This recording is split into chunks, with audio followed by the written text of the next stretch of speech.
Sagrado no livro de Mateus, capítulo de número 1, versículo de número 23. Mateus, capítulo 1, versículo 23. Aleluia.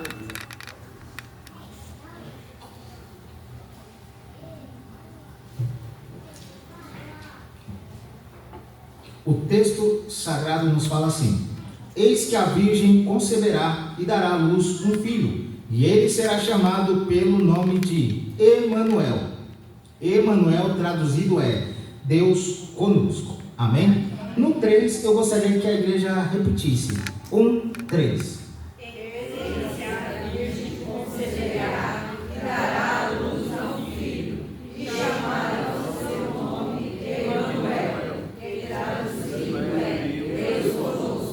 Amém. Louvado seja o nome do Senhor. Então nós vamos observar que o texto sagrado ele vai fazer menção do Deus Emanuel, que traduzido é Deus conosco. Existe uma pergunta que percorre toda a Bíblia. Que pergunta que é essa? A pergunta que percorre a Bíblia é: onde Deus deseja morar? Aí você pode me perguntar: mas Deus quer morar em algum lugar?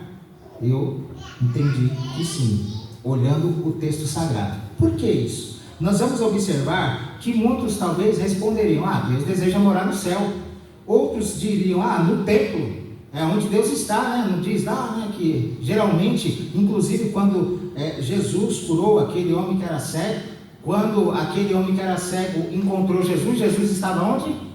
No templo, né? Então encontrou Jesus no templo. Mas nós vamos ver que a resposta bíblica é outra. Ela vai nos mostrar que desde Gênesis até Apocalipse, Deus está procurando um lugar para morar, para habitar. E este lugar, ele não é um prédio, não é nenhuma religião, não é nenhuma instituição.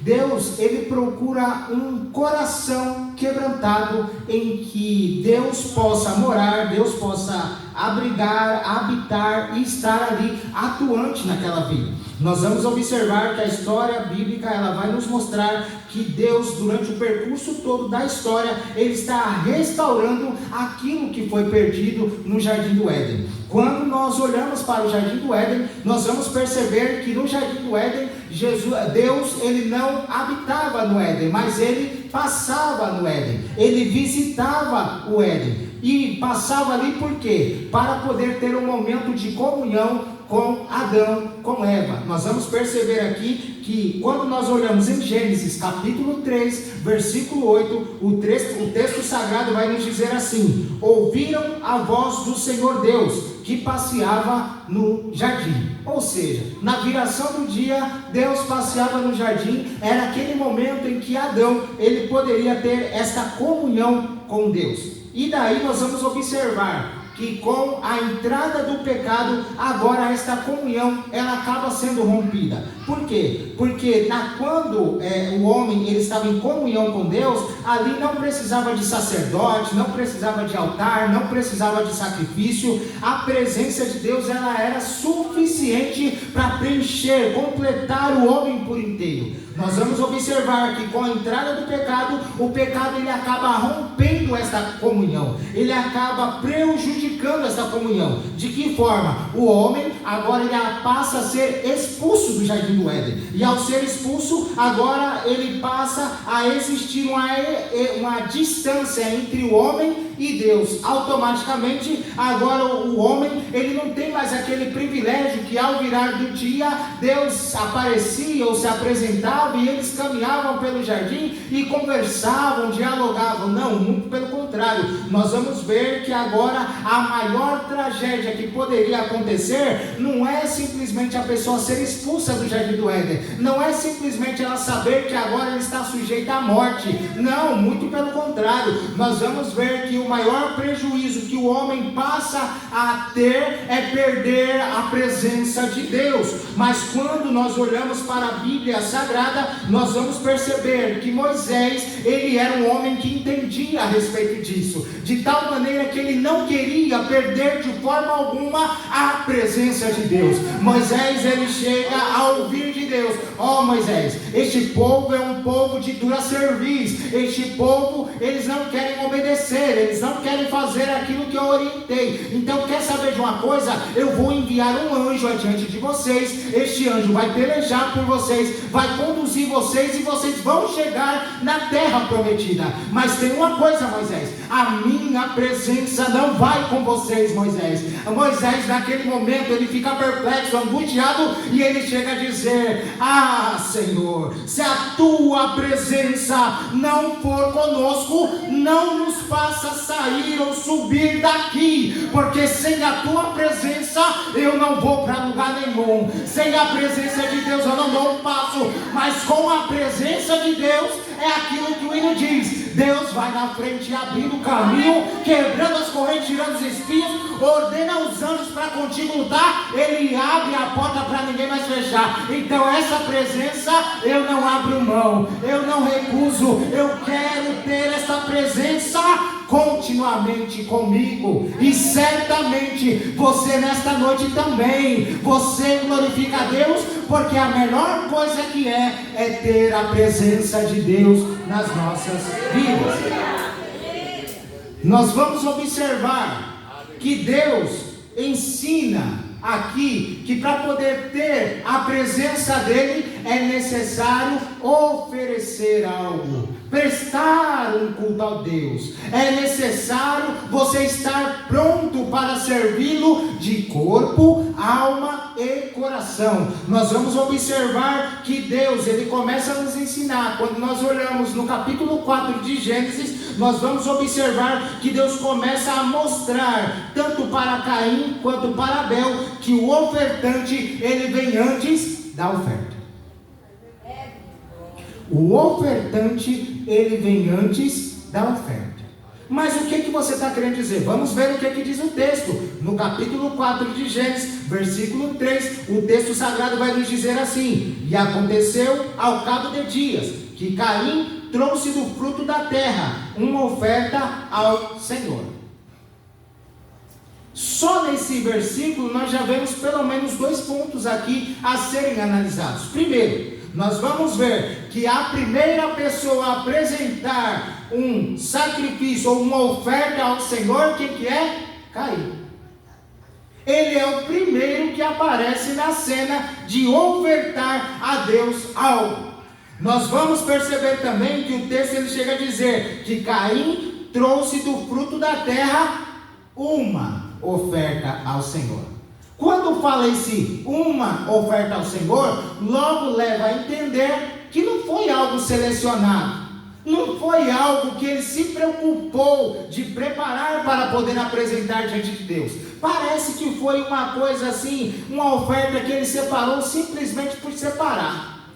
É uma coisa comum. Mas por que você está falando isso? Porque quando nós começamos a observar o versículo 4, o texto diz: e Abel também trouxe dos primogênitos, das primícias, as primeiras coisas, das primícias das suas ovelhas e da sua gordura. Veja bem, que ele trouxe aquilo que era das primícias, aquilo que era primeiro, aquilo que era melhor.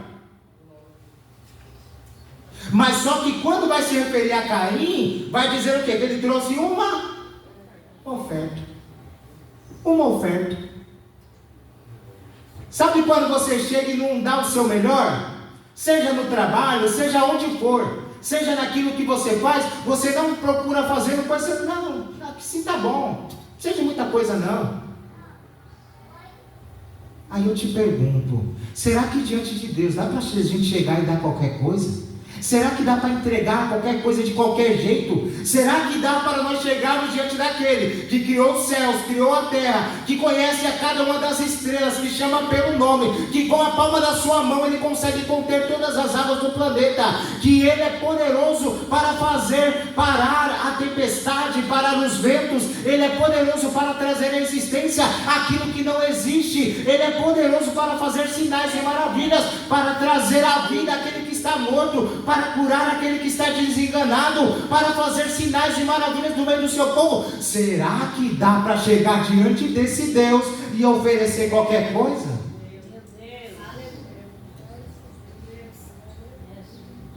E daí nós começamos a observar que o texto vai dizer: e atentou o Senhor para Abel. O texto não diz: e atentou o Senhor para a oferta de Abel. Não, atentou o Senhor para Abel, querendo mostrar o quê? Antes da oferta, vem o ofertante. Ah, mas eu dei a maior oferta da igreja. Não interessa, Deus está olhando o ofertante. Ah, mas eu sou o maior dizimista da igreja. Deus não está olhando isso. Deus está olhando quem que é esse ofertante. Como é que está o coração desse ofertante? Quando ele ofertou, qual que era o propósito? Qual que era o intuito? Era adorar? Era glorificar o meu nome? Ou era só mostrar que ele era a última bolacha do pacote? Eita, dia de ceia está difícil a mensagem aqui, né? Dá muito para dar glória. Nós vamos observar que Deus, antes de olhar a oferta, Ele está olhando o ofertante. E o que é que nós vemos mais? Que o texto diz: atentou o Senhor para Abel e para a sua... Querendo mostrar, primeiro vem o ofertante, depois vem a oferta. Se o ofertante for reprovado, a oferta também vai ser reprovada. E daí nós começamos a perceber alguns pontos aqui importantes, que quando nós olhamos para a vida de Caim e de Abel, os dois ofertaram, os dois adoraram, os dois levantaram um altar, mas só um foi aprovado e o outro foi reprovado. E daí nós vamos continuando aqui, nós vamos notar que aqui o intuito era trazer a presença de Deus, era ter relacionamento com Deus, comunhão com Deus. E daí nós percebemos que agora Deus, Ele começa a dar algumas diretrizes para o povo de Israel. Vocês querem a minha presença? Então é o seguinte: eu preciso que vocês façam, eu quero que vocês façam um tabernáculo para que eu possa habitar ou tabernacular neste tabernáculo. Nós vamos perceber que quando nós olhamos em Êxodo capítulo 25, versículo 8, o texto sagrado diz assim: e me farão um santuário para que eu habite no meio deles. E daí nós vamos perceber que agora é a primeira vez que Deus manifesta esse interesse de estar ali no meio do povo, de estar junto com o povo. Nós vamos ver que é como se Deus dissesse assim: eu quero morar com vocês, mas para eu morar com vocês, vocês têm algumas ações a serem feitas. Então ele começa agora a passar algumas descrições, algumas coisas que deveriam ser feitas. Como que esse tabernáculo deveria ser feito? Como que seria dividido os seus compartimentos? Haveria o átrio, que é o pátio externo. Haveria o lugar santo, que é o primeiro ambiente da tenda. Haveria o lugar santíssimo, que é o lugar santo dos santos. E com isso, a presença de Deus iria se fazer manifesta no meio do povo.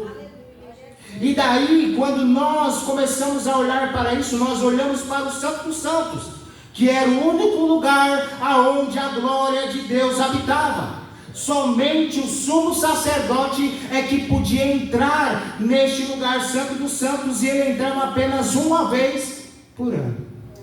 Aquilo que antes, no Jardim do Éden, era diário, todo dia, na viração do dia, Deus chegava para caminhar com Adão. Agora virou uma coisa anual, uma vez por ano.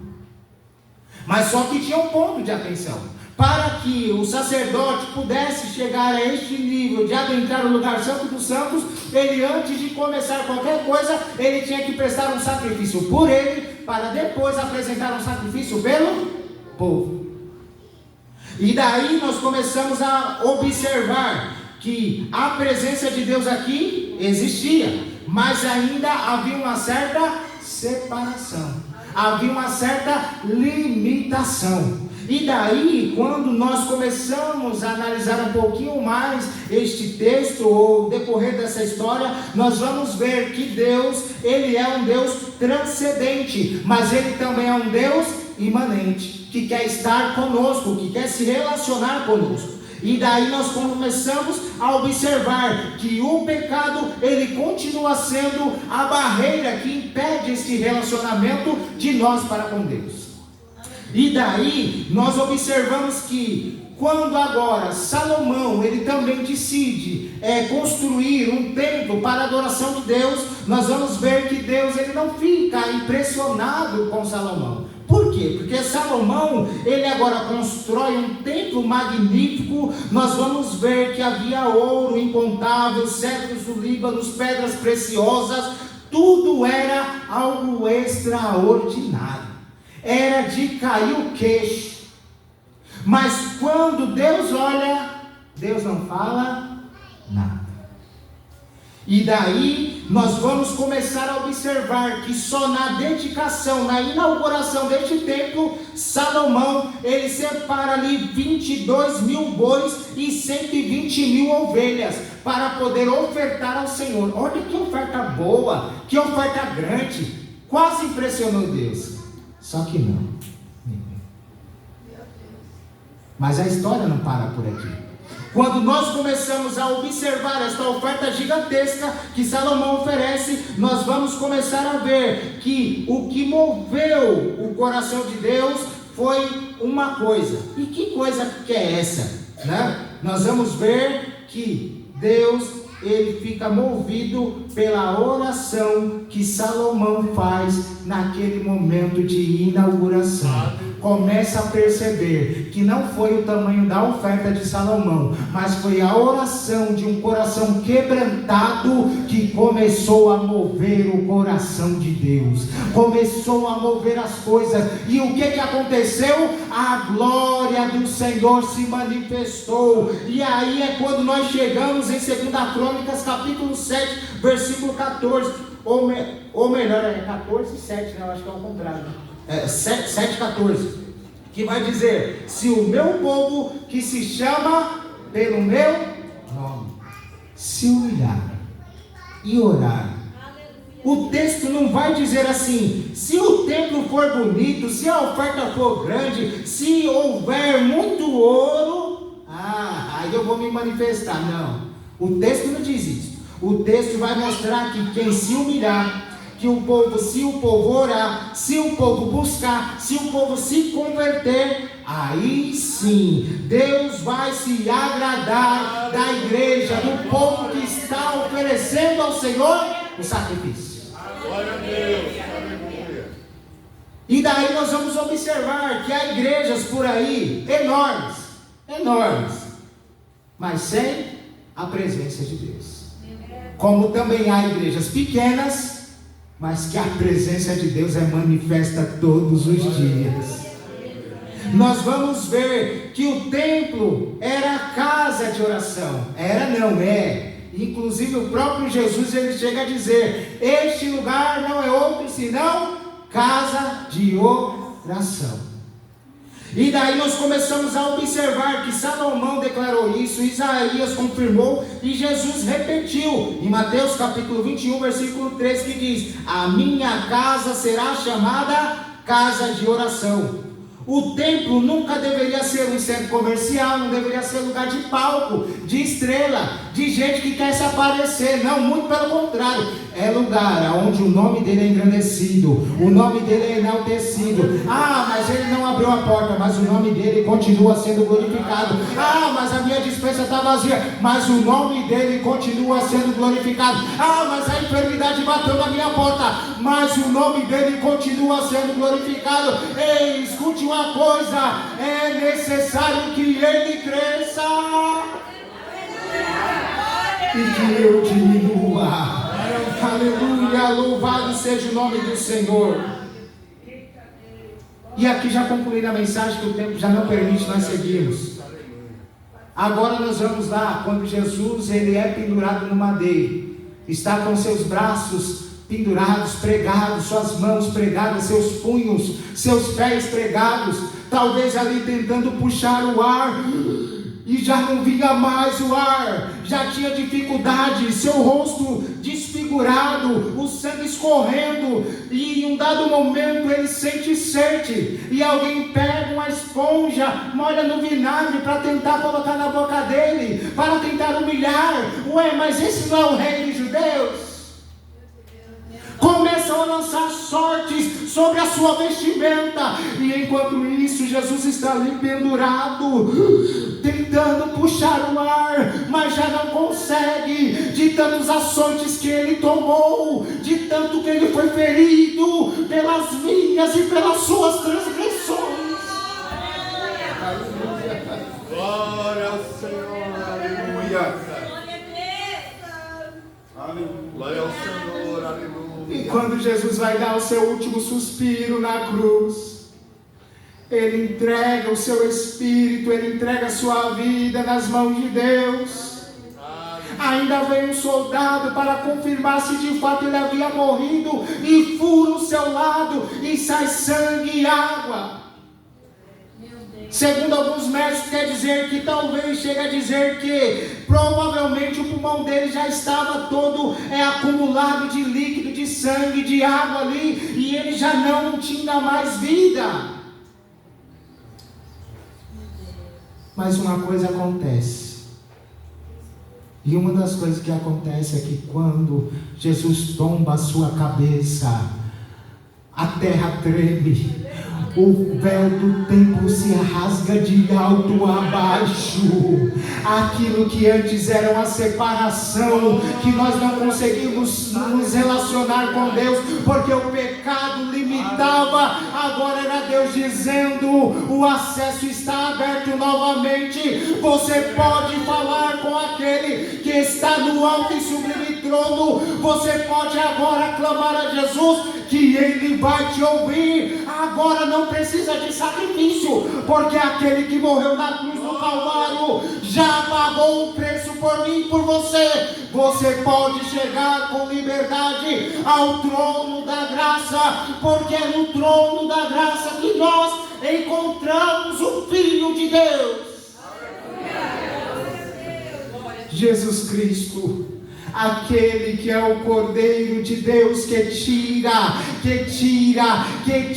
o pecado do mundo. E agora Ele chega a dizer para nós, através de sua palavra: nenhuma condenação há para aqueles que estão em Cristo Jesus. Se você está nele, meu irmão, minha irmã, você pode adorar a Ele nesta noite, porque nenhuma condenação há para os que estão em Cristo Jesus, nosso Senhor. E o acesso foi restaurado. E daí nós entramos naquele louvor que diz: quem já pisou no Santo dos Santos, em outro lugar, não sabe viver. Onde estiver,